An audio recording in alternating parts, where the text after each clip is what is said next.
Menandai peringatan Hari Buruh Sedunia hari ini, pemerintah Bali dituntut dapat memberikan acuan penetapan upah UMK atau UMR buruh pekerja Bali yang layak guna memenuhi kebutuhan hidupnya.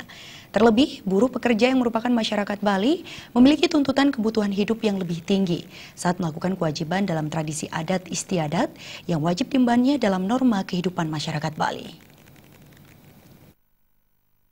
Daerah tujuan wisata internasional sangat tergantung pada sektor pariwisata, sehingga adat dan budaya yang menjadi tradisi masyarakat Bali pun menjadi faktor penunjang utama dari sektor pariwisata.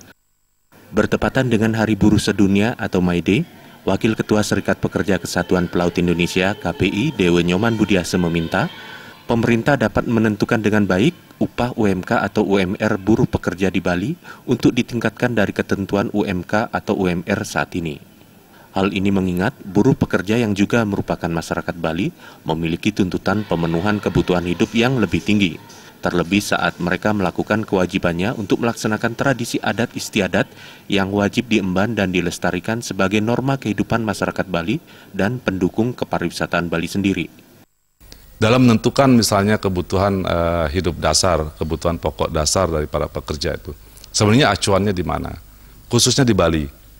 Di Bali, untuk kebutuhan sehari-hari masyarakat Bali ini ada sedikit variabelnya, perbedaannya. Kenapa? Karena banyak sekali kewajiban-kewajiban yang menyangkut masalah tradisi juga.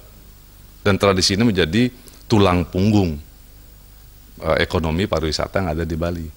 Sehingga ini pun harus diperhitungkan sebenarnya.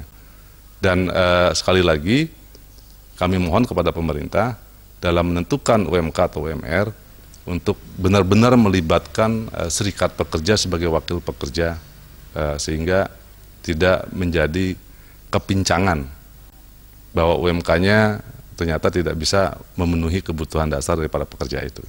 Lebih lanjut, bertepatan dengan Hari Buruh ini, pihaknya meminta serikat pekerja yang merupakan wakil dari pekerja diberikan peran lebih oleh pemerintah setempat, khususnya dalam penetapan pemberian upah UMK atau UMR di Bali, sehingga kebutuhan hidup dasar atau kebutuhan pokok para buruh pekerja Bali yang juga merupakan masyarakat Bali dapat terpenuhi dengan layak. Indra Wijaya, Bali TV.